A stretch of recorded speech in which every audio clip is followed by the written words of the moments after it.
ఎమ్మెల్యేగా ఏడాది ఎట్లా గడిచింది? ఎమ్మెల్యేగా ఏడాది ప్రజల్లో ఉన్నాం, ప్రజల కోసం ఉన్నాం, జనంతోనే కలిసి ఉన్నాం కాబట్టి నిరంతర ప్రయాణం లాగానే ఉంది. గత 5 సంవత్సరాలు జనంతోనే ఉన్నాం.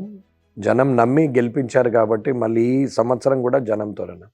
జనంకి ఏదైతే మాట ఇచ్చామో ఆ మాట ప్రకారంగా ప్రతిపక్షంలో ఉన్నా, అధికారం లేకపోయినా ఎమ్మెల్యేగా ప్రజల మధ్యలోనే ఉంటాను, కుటుంబంతో సహా మీకు అందుబాటులో ఉంటాను, కామారెడ్డిలోనే ఉంటాను.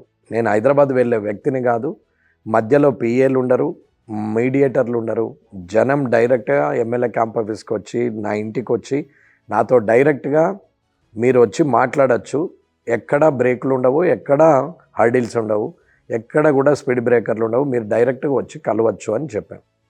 వారికి సొంతంగా నేను ఏమేం చేస్తాం, ఉచిత విద్య కానీ, ఉచిత వైద్య సదుపాయం కానీ, అలాగే స్కిల్ డెవలప్మెంట్ సెంటర్స్ కానీ, అలాగే రైతు కల్లాలు, రైతు సేవా కేంద్రాలు ఏవైతే నా సొంత నిధులతో చేస్తానని చెప్పానో ఆ మాట ప్రకారంగా పనులు జరుగుతూ ఉన్నాయి. నేను కామారెడ్డిలోనూ కుటుంబ సమేతంగా ఉన్నాం. నిత్యం ప్రజలకు అందుబాటులో ఉన్నాం. జనం కోసం జనంలో ఉండి జనంతో మాట్లాడి జనానికి అవసరమైన పనిని చేస్తూ ఉన్నాం. కాబట్టి ఈ సంవత్సర కాలం చూస్తూ ఉండగానే సంవత్సరం అయిందా నేను గెలిచి అనిపించే పరిస్థితిలో ఇవాళ నేను చాలా సంతోషంగా జనం కూడా నాతో సంతోషంగా ఉన్నారు.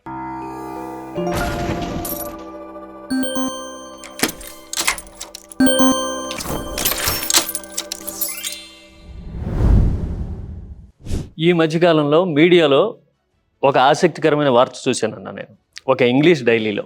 జనంతో రోజు కలుస్తూ నియోజకవర్గంలో 7 మండలాలు 8 మండలాలు ఉంటే అందరితోనూ ఇంటరాక్ట్ అవుతూ ఉన్నవాళ్ళు ఎవరు అని చెప్పి అందాజుగా ఒక సర్వే చేస్తే అందులో అన్నిటిలోనూ అన్ని పారామీటర్స్ రీచ్ అయిన నాయకుడిగా కామారెడ్డి ఎమ్మెల్యే ఉన్నారు అని చెప్పి ఒక పత్రిక రాసింది.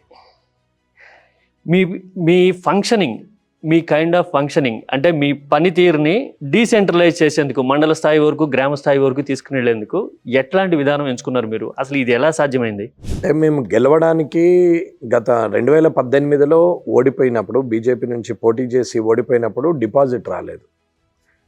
తర్వాత అసలు ఎక్కడ లోటు ఉంది, ఎక్కడ లోపాలు ఉన్నాయి, ఎందుకు అసలు డిపాజిట్ రాకపోవడం సంగతి పక్కన పెడితే ఎందుకు గెలవలేకపోతున్నాము, అసలు గెలవడానికి ఏం చేయాలని చెప్పి ఆలోచించి ఒక టీం వర్క్ తయారు చేసాం. ఒక యాక్షన్ ప్లాన్ చేసుకున్నాం.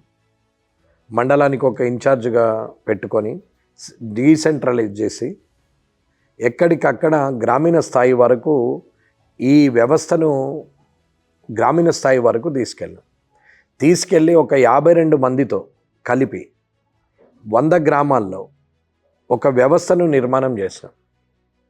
ఏ మూలన ఏ ఒక్క చిన్న పొరపాటు జరిగినా, ఏ ఒక్క చిన్న సమస్య వచ్చినా ఇమ్మీడియట్గా ఈ 52 మందికి నోటీస్ అవుతుంది. ఈ 52 మంది ఒక గ్రూప్లో ఉంటారు. ఆ గ్రూప్లో పోస్ట్ అయిన మరుక్షణం ఇమ్మీడియట్ రియాక్షన్ స్టార్ట్ అవుతుంది. సో అలా చేసుకుంటూ జనంకు దగ్గర అయ్యాం.